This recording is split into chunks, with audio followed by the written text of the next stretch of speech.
What is going on, everybody? Welcome in to the Flagship Podcast. I am Chip Brown of Horns247.com, joined by the managing editor of Horns247, Taylor Estes. And Taylor, it's we're recording on Tuesday, so we're coming to you Wednesday morning, which actually happens to be like signing day part 2.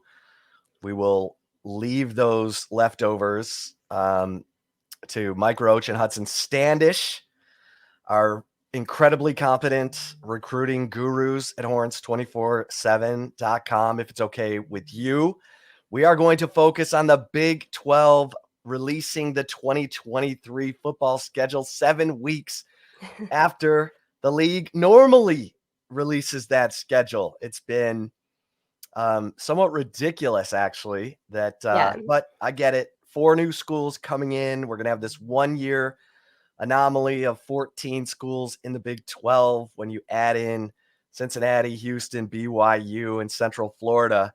But Texas fans, you now can make your fall plans because we have the schedule, Taylor. Yeah, about time. I mean, I guess better late than never, but it's like not like, 7 weeks ago they added these 4 schools and they just have a last minute to prepare this. So, yeah, definitely the schedule's out. I feel like there's kind of mixed reviews, Chip, among Texas fans. My uncle is a longtime season ticket holder, and he's not too thrilled about the home schedule because he's like, I pay a pretty penny for my season tickets.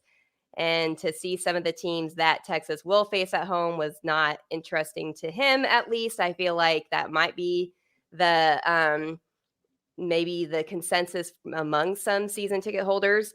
However, when I look at Texas' schedule, I kind of think the Big 12 didn't do them as dirty as I thought they were. I would say that. I was expecting the Big 12 to give them the worst games, the worst road games.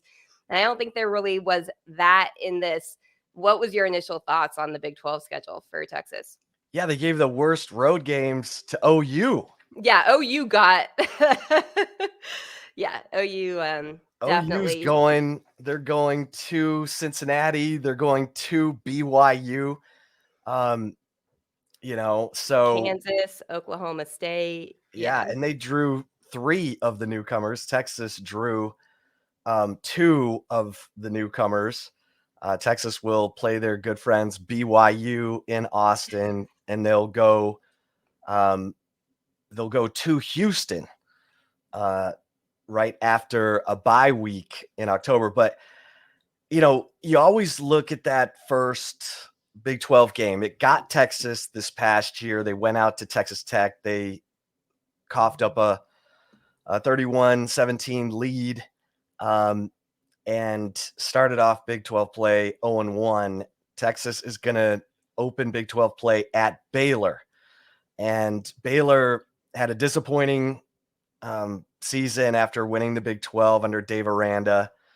And, there's questions at quarterback for Baylor. You lose some key players on defense like Siaka Ika, their big nose tackle. And Dave Aranda's changing up his coaching staff. So, on paper, you're going to Waco, you're opening Big 12 play on the road, but that right now, again, Texas, 10 starters back on offense, a lot of experience at every level of their defense returning, plus you add Jalen Catalon. That's a game Texas should win. And then, Kansas comes to town. Kansas is improving. The last time Kansas came to Austin, they beat the Longhorns. Jared Casey became a cult figure in Lawrence, the former walk-on. Kind of an NIL deal there. Yeah. For the Caught that 2-point conversion to win it over Texas, got the NIL deal, and became a significant contributor for that Kansas team that got off to such a great start, 5-0 start, kind of leveled off there at the end. But then it's Oklahoma, and then a bye. So Texas will play. I mean, they're getting their bye week exactly halfway through the season. And exactly when Oklahoma gets theirs too. Both teams get a bye after that game. I think that's a favorable spot too. You kind of have a mid-season shakeup, and to obviously the Texas OU game. I'm not sure what Oklahoma is going to be like next year, but you can never count them out. When those two teams face off in the Cotton Bowl. So that bye is probably a good spot for the rest of the schedule. So the rest of the schedule might be kind of tricky, I think, Chip. Yeah, you're going to Houston. Houston loses their quarterback, Clayton Tune, who was unbelievable at that level of football. He's at the Senior Bowl now. So Dana Holgorsen, after going 8-5, it hasn't been as good, I think, as Tillman Fertitta, the big money guy at Houston, who's also the chair of their board of regents, has wanted. And so this could be a make or break year for Dana Holgorsen, actually, because Tillman Fertitta wants Houston to compete for the Big 12 championship and is willing to pay to get there. But you play Houston in Houston. Texas probably fine with that. They used to schedule games against Rice down there to get in front of recruits.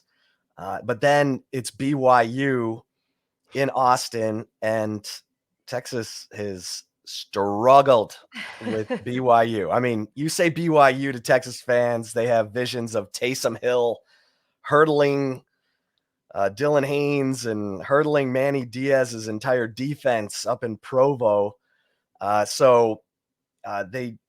BYU beat Baylor last year. They lose their quarterback, Jalen Hall, but they're a tough-minded bunch, and they're always usually like 23 to 25 years old after their mission. So Yeah. That's a tricky game. It always will be. And then you get the conference champs, K-State, coming to Austin, Taylor, before you go on the road against TCU and Iowa State back to back. And then you finish on Black Friday against an improving Texas Tech program under Joey McGuire, he's got quarterbacks back. He's building that thing in the right direction. I think Texas Tech is a team to watch and a team you don't want to be playing in Lubbock in 2023. Yeah, no doubt about it. And this is, I mean, I would say that if you missed our live version of the Flagship Podcast on Monday, we kind of touched on this, but this is a year that Texas probably should be in the Big 12 title game. There's not really many excuses that Texas can have, barring any type of substantial, injuries to key positions or something like that. That would really be the only excuse that Texas would have if that were to come to fruition. And it's going to be, I mean, I am like so intrigued by the Big 12 next year because it kind of was the weird dark horse conference. Everybody, didn't think that it was going to be very good. And then all of a sudden you look up and TCU and the first year head coach has them playing for the college football playoff. But I feel like seeing this schedule slate, obviously Texas getting BYU, that's a school that I feel like Maryland and BYU, if Texas can ever avoid scheduling them, just do it at all costs. It doesn't do you well. So that's going to be an interesting one. It definitely helps that it's at home. I think that Texas will face them at home.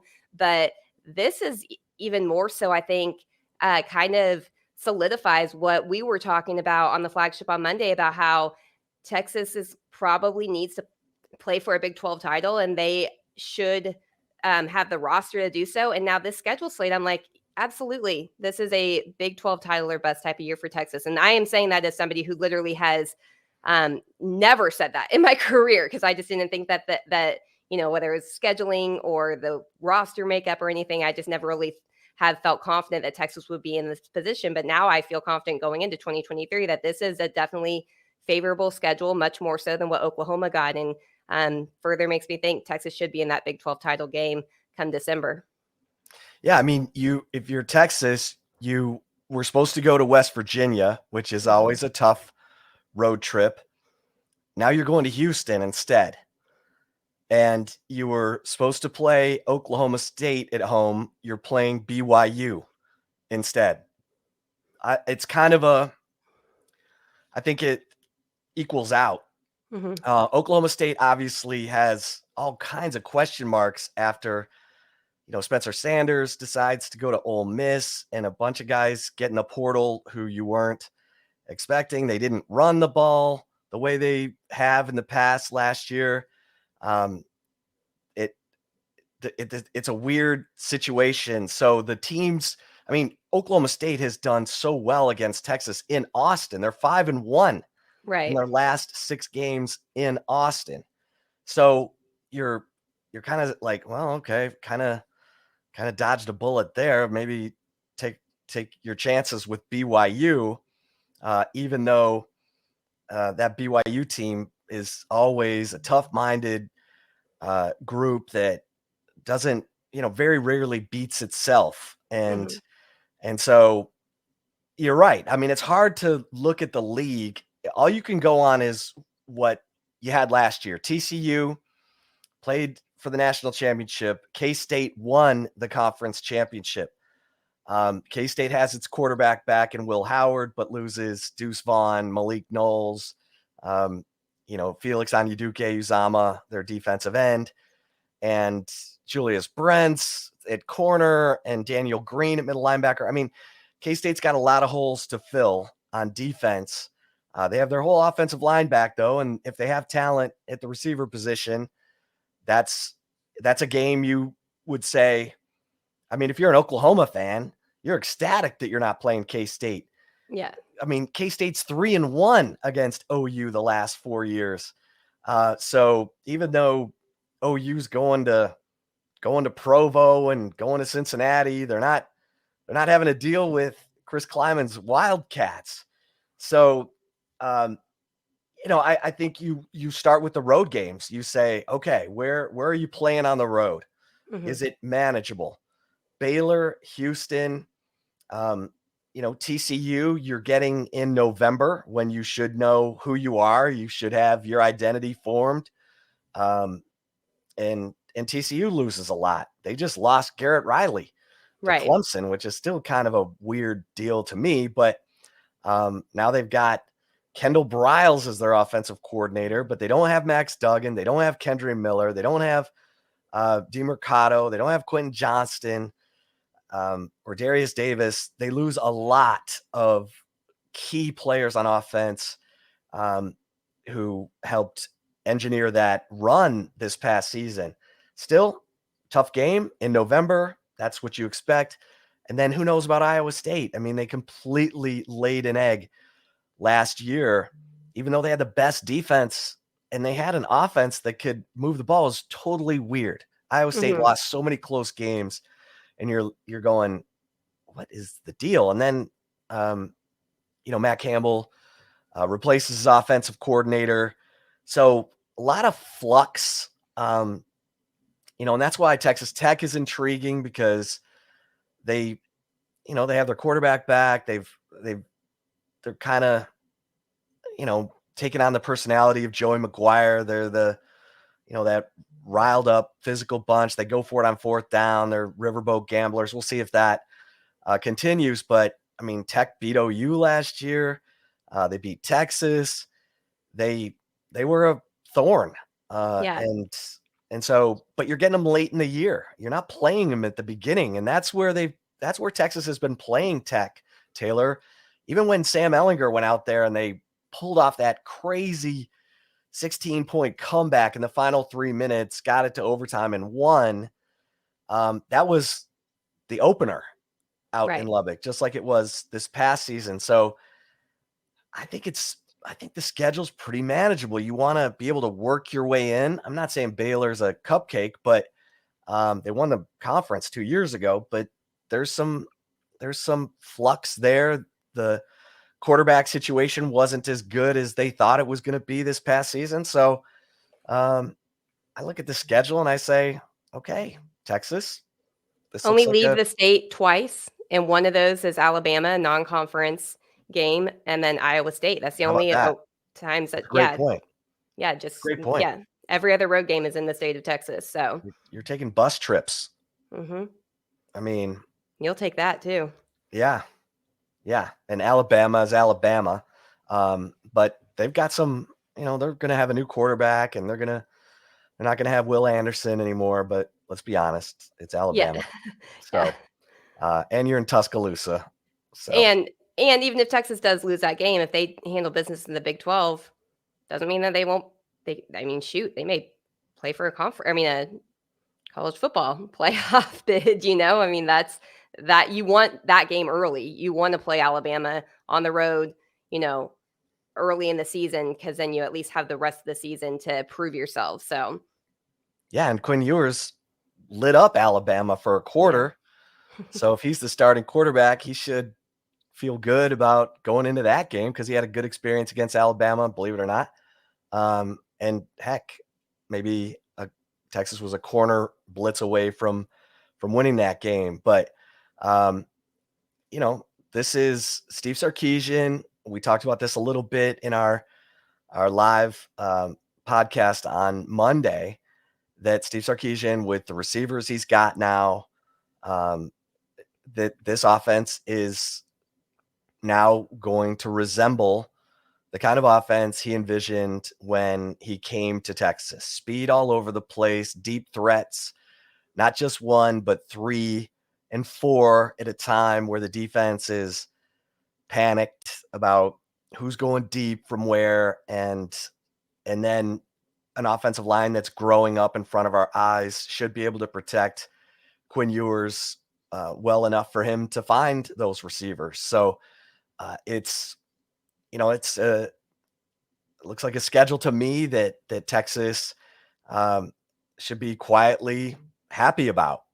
yeah, 100%. I mean, like I said earlier, I was expecting the worst. I think Oklahoma got the worst of the deal. I was expecting both teams, honestly, to get it for or for the Big 12 kind of do like one potential last kick in the butt to Texas and Oklahoma for breaking up the lead in the league and putting in the conference in this position. But yeah, I think you take this every day of the week if you're a Texas fan. And I know that, the home games aren't great for those season ticket holders, but it always could be worse. They could have been going to Provo, they could have been going to Cincinnati or something, or even Central Florida. I mean, those are not easy trips to take. So if you're a Texas fan, I think you take this one chalk it up as an early win, and then hope you take care of business, when that schedule does start, and that, Quinn Ewers stays healthy and all of that. And who knows, maybe I won't say it, but maybe this is the year that Texas is not at the bottom of the Big 12. I'll say. I'm not saying the word, but yeah. Yeah. I mean, you got Michigan coming to town next year at home. So that's something to look forward to. Chip's going to be sitting in the press box of that game with his MGO Blue type of shirts on and everything. The Michigan man here. Yeah. I grew up going to Michigan games. My parents were season ticket holders, but it's been a long time. Yeah, how about this? Home schedule next year, 2024. Colorado State and Jay Norvell. My son goes to Colorado State, so he might be coming in for that one. Michigan, and then Jeff Traylor and the UTSA Roadrunners come back to Austin. That's not a bad home schedule. No, not at all. Looks like the even numbered years are the good home schedules, because 25, they're at Ohio State, 26, Ohio State and UTSA are here, along with Texas State. And then in 2027, Texas goes back and plays at Michigan. And then Georgia is in Austin in 2028. So And we'll see. I wonder if that will change for the because I mean that's currently a non-conference matchup, but Texas will be in the SEC by then for sure. I'm curious to see how that I would imagine it's going to change, right? Yeah. Or they might just weave it in Yeah, maybe so. because the SEC's been known to have conference games on opening weekend, which is always interesting. I don't Yeah. think coaches like it, but yeah, that. But back to the 2023 schedule, Taylor. Oklahoma State. I mean, it's just weird that Oklahoma State is not going to play Texas Tech, Texas, TCU, or Baylor. Yeah. I could see them not playing schools from the old Big 12 North, but those are all their former Big 12 South mates. I mean, they're Right. going to play Kansas, Kansas State, Iowa State, West Virginia. They're not playing Texas, Texas Tech, TCU, or Baylor. That's just weird to me. But Do I you mean, think that they have a favorable schedule? I know they have a lot of well, questions and stuff on their yeah, roster, but I mean, they got out of going to Texas Tech and they got out of going to Texas. yeah. That I think those are two teams that are going to finish in the top half of the conference. So instead, you're going to Houston and Central Florida. I mean, if you're Oklahoma State, I think you're fine with that. Yeah. You're not playing TCU, the team that played for the national championship. Instead, you're playing at home against Cincinnati and BYU. So I think Oklahoma State is probably just fine with Mhm. this schedule. Even though they've had great success against Texas and Austin the last 6 times they've been here, it's, I mean, that looks like a schedule that they can handle. I mean, I don't, Cincinnati's got a new coach. They've got a new quarterback. We've talked about only Central Florida returns their quarterback, and they've brought in a quarterback who they think, could end up being the starter as well. So even though, Cincinnati was 9-4 last year, Central Florida was 9-5. BYU was 8-5, beat Baylor last year, and Houston was 8-5. They've got some question marks, either changes at head coach, changes at coordinator, changes at quarterback. Cincinnati had the defensive player of the year last year at linebacker, and now he's on to the NFL. So it's a different looking, complexion of those new teams coming in. They all had really successful, well, not really successful, but successful years last year, and they've got question marks, and it is hard to kind of pick who the team to beat is, other than Texas, honestly, with all the starters back. So it yeah, I mean, Texas, here we go. Yeah, no pressure, Steve Sarkisian, but this I stand by what we said. This is a Big 12 title bid or bust type of season for him, and I think you're going to learn a lot about Steve Sarkisian as a head coach too, because I still think there's questions about him as a head coach, just with him, being back in this role. Only 2 years, had obviously that disappointing first season, but recruits are buying into him. They're buying what the coaches are selling them about the future of the program, what they're trying to build, so that they can compete in the SEC. And, if I've always say, if recruits are buying into it, there's something behind what they're selling, and so I feel like, this is Steve Sarkisian's really going to have to answer, especially if not only, for his future at Texas, but to be able to sustain, the recruiting success that the Longhorns have had under him and his staff. Yeah, and I think he would have been in the Big 12 championship game, if he'd have just kept running the football against Oklahoma State. And that's my big question about Sark. Does he have someone on the offensive side of the football who will tell him, hey, we don't need to throw it here. Let's run it. And Yeah. I mentioned the other day that Garrett Riley provided that kind of information to Sonny Dykes when they were down 24-7 against Oklahoma State, and Sonny's saying, "Hey, think we need to throw it here," and Garrett Riley was like, "Nope, we're good. Just keep running it."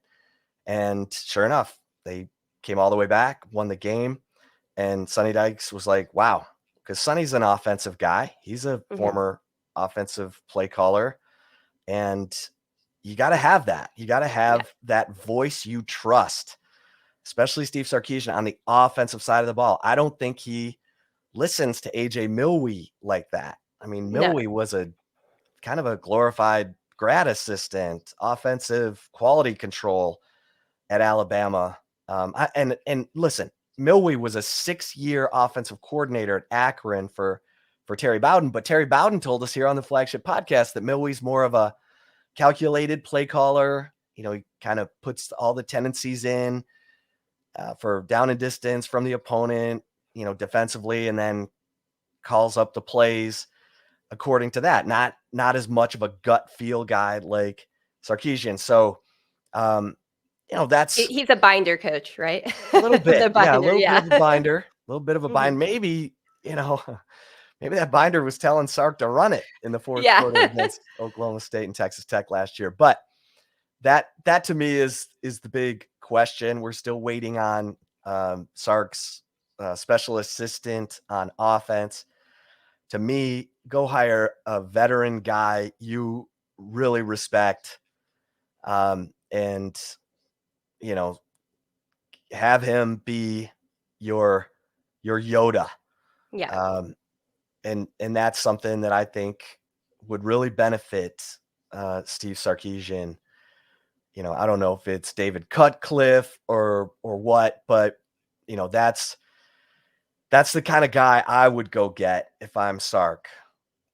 I agree. And you bring up a good point, because I think, from things that we kind of heard behind the scenes, it's not that nobody on the staff last year on offense was like stepping in to try to get Sark to run the ball more. I think Sark just wasn't listening to them. And it is really, really difficult for a head coach to also be an offensive play caller. It is. And I know fans don't want to hear it. They don't want to hear any excuses. It's Sark's decision to take on that role. And I understand both sides of it, but it is really difficult, because usually the offensive play caller, when the offense is off the field, they're over by the offense talking to them, or on the headset talking to them. Sark can't do that as a head coach, because he's got to watch what's going on the field on the defense, and, calling timeouts and doing it. He doesn't have that break in the game to be able to get a really grasp of or a feel, I think, from the team, and or even assistant coaches. So he's got to find, if he's going to remain the offensive play caller, he's got to find a way to listen to the people that are speaking to the players, to the people that are, watching from the booth. And if AJ Milwee should not be in the booth, he shouldn't be in the booth. Maybe he should be on the field, and maybe you move, someone else up there. I know he probably would never move up Jeff Banks to the booth or anything, because I think Jeff Banks is really good being on the field with the guys, and the offense, and then him being special teams too. But you've got to have somebody that's going to be on either the headset or next to you that you are willing to listen to, that can pay more attention to the details on offense, and not just have to pay attention to every aspect of the game. Yeah. And Jeff Banks is a really important voice on that coaching staff, because I feel like he is absolutely one of the voices that Sarkisian will listen to. I just don't know what the dynamic is during games, if Banks is telling him, "Hey, let's keep running it here," because Sark doesn't like a whole lot of chatter on the headset when he's calling plays on offense. So it's interesting, it's fascinating, and if Sark has added the talent that he feels like he needs, a receiver to feel comfortable with the passing game, then maybe it all takes care of itself, because we know he gets off to good starts. I mean, a lot. Obviously, TCU, it didn't work out so well. That was a fighting a phone booth. You had to be patient. TCU was patient. They stuck with the run, even though they weren't getting anything. And then they finally popped one. And, but most of the time, Texas gets off to a good start offensively. And then it's, can they hang on in the second half, or can they expand on the lead in the second half? And I thought the defense took a big step, and Quinn Ewers had to grow and go through the ups and downs and build some calluses and some toughness and go through some adversity to understand everything that goes along with being the quarterback at Texas. He did that. So if the offense takes off in such a way that Sark's not, dealing with, am I going to stick with the run here in the fourth quarter? They've cut our lead from 14 down to 3. Because Taylor, there was a lot of that going on. I mean, until they finally won at K-State, it was, my God, it was 5 or 6 games that they had leads in the second half that they lost, ended up losing the game. There's no other program that was doing that anywhere. And Right. FBS, that number of times within that same time frame, it was like, okay, Sark, what is this, a you problem? Yeah. But then they TCU snapped was it. doing it to other teams too, but not on the receiving end of it. Right. But then they snapped it with that great win at Kansas State, and then couldn't convert that win, at home against TCU to get into the Big 12 title game. But it's going to be fun. It's going to be exciting. Texas is certainly fun to watch because Steve Sarkisian, is going to push the ball down the field. There's always a chance for explosive plays, and now you have more than just Xavier Worthy as the deep threat. On paper, you have A.D. Mitchell, 6'4", 190. You've got Isaiah Nair. You've got Jonte Cook. You've got Jordan Whittington and Brennan Thompson and Savion Red. But people ask about that blow up that Savion Red had at Oklahoma State, and Brennan Marion was trying to sub him into the game, and Sark got mad, like, he's not ready for this game. Well, okay, what is going on here? So it's that part of it has to get ironed out, and maybe with Chris Jackson, there's, or just experience in that receiving core.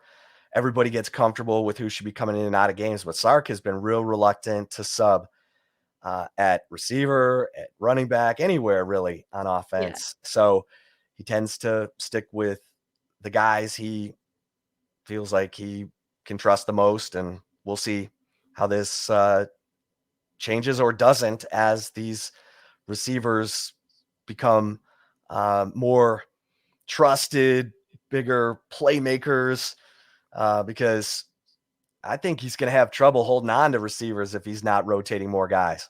Yeah, it's kind of the opposite of what Tom Herman would do. People complained a lot about Tom Herman rotating too much, and there is a balance that you have to have, because rotating too much, it's not allowing guys to fully see what a defense is doing too, or what, if they're in cover, or being covered by someone, their tendencies. There's a lot of things like that come into play.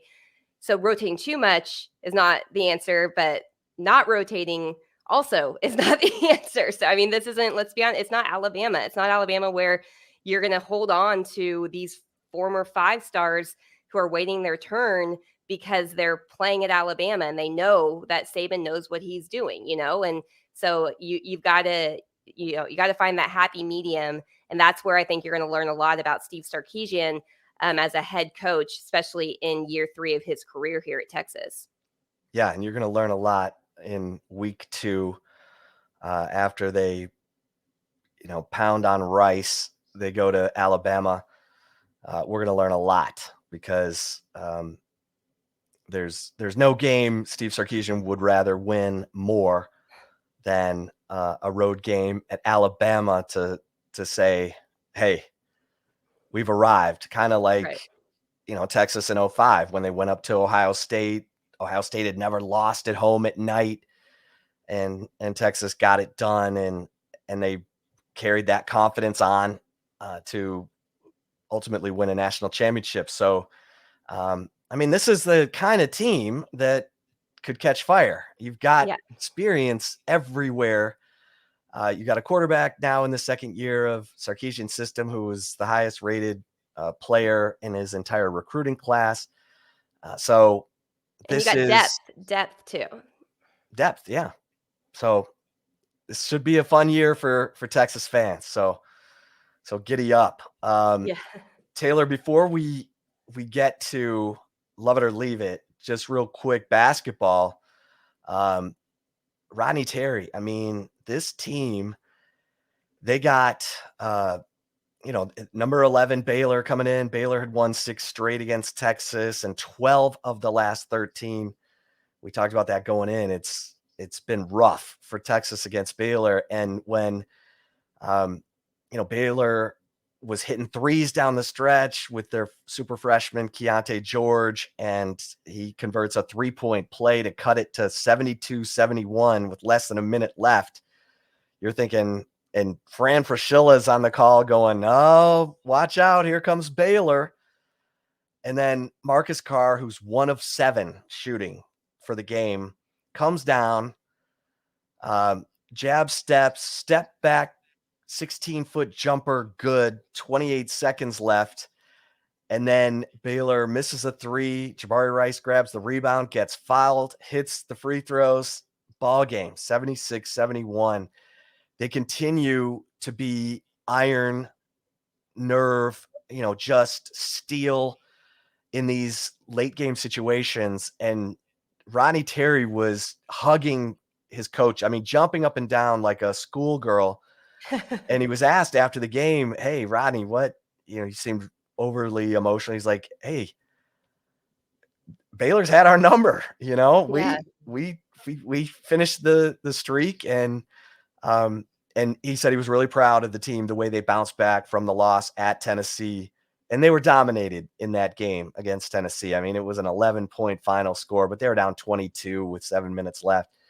They were completely dominated by a really good Tennessee team that, in my opinion, should be in the Final Four. But it was a great scene at the Moody Center, and now Texas basketball will head up to play Kansas State on Saturday, and then number 7 Kansas State, and then number 8 Kansas on Monday. They won't even come home from that trip. So kudos, Rodney Terry. Texas right now is, as we record this, is a half game in front of everyone in first place. Now, Kansas State and Kansas are going to play tonight, Tuesday night. So and they're playing in Lawrence. So if Kansas wins that game, Texas will be alone in first place in the Big 12 going into that game Saturday against Jerome Tang, the new head coach at K-State. He's the talk of college basketball. So good stuff from Ronnie Terry and the Longhorns. All right, Taylor, you ready for some love it or leave it? I am. Before we get to love it or leave it, we're going to take a really, really quick break, but stay tuned. We have more football talk coming up. We'll be right back. And if you're watching us on the Horns 24/7 YouTube channel, we will roll on here. All right, Chip, you ready for my first love? Excuse me. Ready for my first love it or leave it? I'm ready. Oh, alrighty. First one.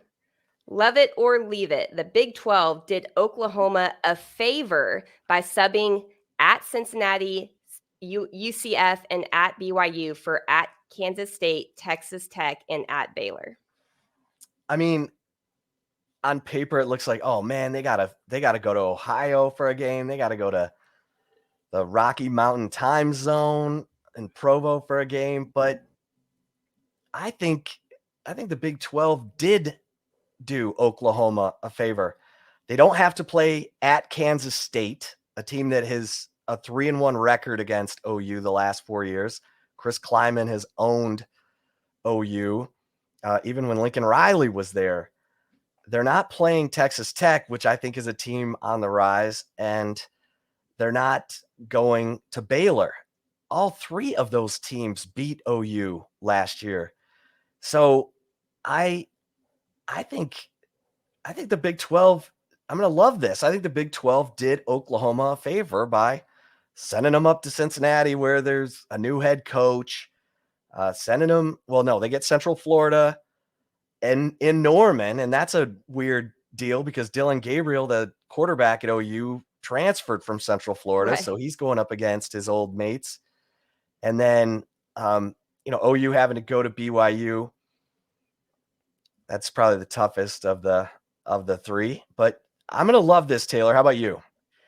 I don't know. I think I'm gonna leave it because there's a part of me that when you obviously like I feel like again the Big 12 is kind of a unique league going into this season because there is a lot of questions and rebuilding and just a lot of different change. I would say that you're probably going to see in addition to adding four new schools to the conference. But I also feel like these new schools are probably going to want to prove themselves against the team that has won so many Big 12 titles. And so, I'm always kind of the ones like I don't want to face some team that doesn't have anything to lose because it's like, gosh, if you're the team that has something to lose, I would take the other, position any day of the week. So I think I'm going to leave this. I think that the fact that they're playing three of the four new schools, including a road trip to Cincinnati and at BYU, which you and I know all too well, that is not even it's not an easy stadium. I mean, I'll tell you, those a lot of those kids may not drink, but that place gets crazy rowdy, like you more so than I think you really ever expect if you had never been to a game at BYU.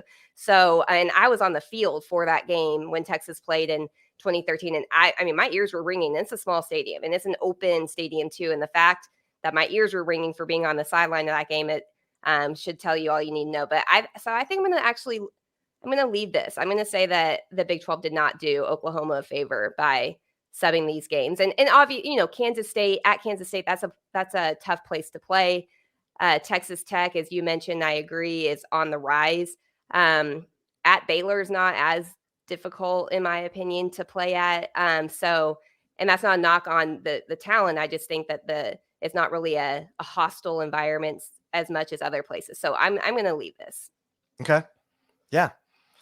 I mean, we'll see how this all plays out. All right. Love it or leave it. Number 2. Second one, love it or leave it. The Big 12 did Texas a favor by subbing at Houston and home versus BYU for at West Virginia and home versus Oklahoma State.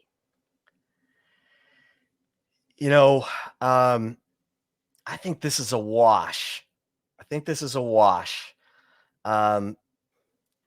Going to Houston instead of West Virginia is definitely a plus from a travel standpoint, from a recruiting standpoint. And I think even from a talent standpoint, even though Houston, who is coached by the former head coach of West Virginia, won 8 games last year, which was a better season than Neil Brown had at West Virginia. I think that's a little better deal for Texas. Now, having to play BYU instead of Oklahoma State, depending on what Mike Gundy does with his roster. We've never seen Gundy have a bad season and not follow it up with a good season. Yeah.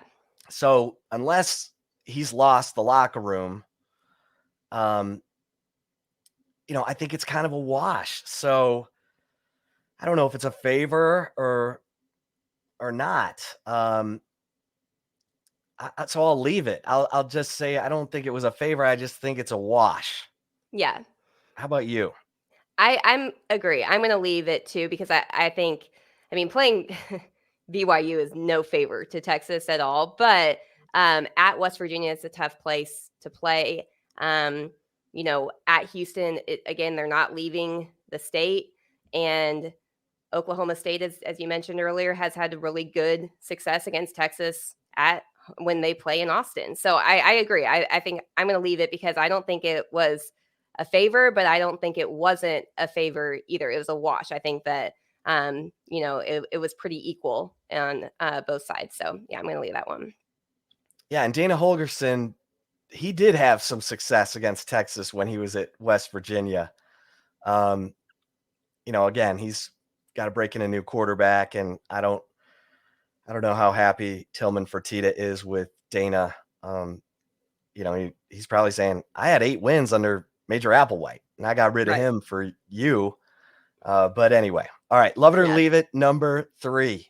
I think Dana Holgorsen's going to be is a coach on the hot seat entering this year. So okay, yeah, I can see it. Yeah. So all right. Final one, love it or leave it. Texas fans should expect the 10th ranked Longhorns to go 0-2 in their next 2 games, which is, as Chip talked earlier, at number 7 Kansas State and at number 8 Kansas. I don't know about expect. I mean, they're going to, Kansas State and Kansas are going to be favored at home against Texas. So Vegas is saying that Texas fans should expect. But Texas has been really good on the road. I get it. It's been Oklahoma State, and West Virginia.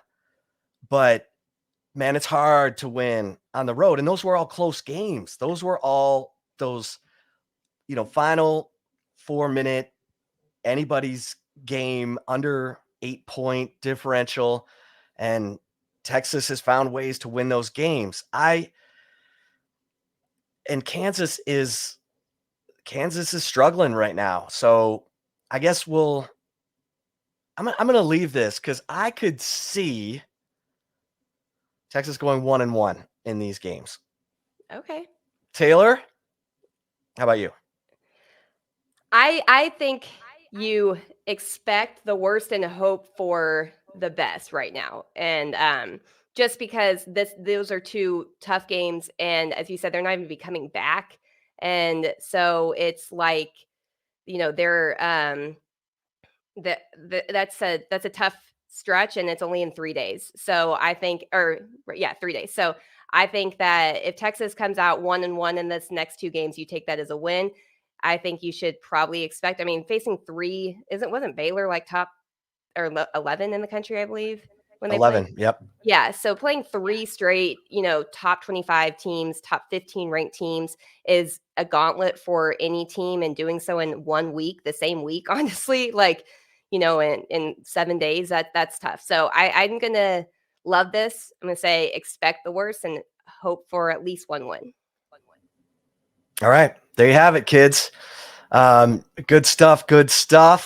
Always appreciate y'all tuning in to the Flagship Podcast, and make sure you're, tuning in on, make sure you listen to our live podcast from Monday, because we got into all kinds of stuff. There's all kinds of little nuggets in there. We always sprinkle some nuggets in there that you probably aren't going to hear anywhere else. And then make sure that you're tuning in next Monday.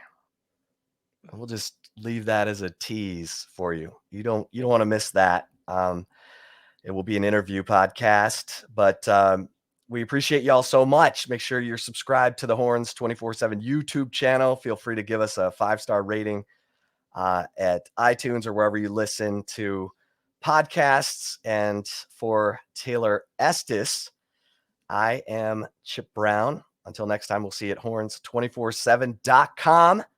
Stay safe and keep the faith.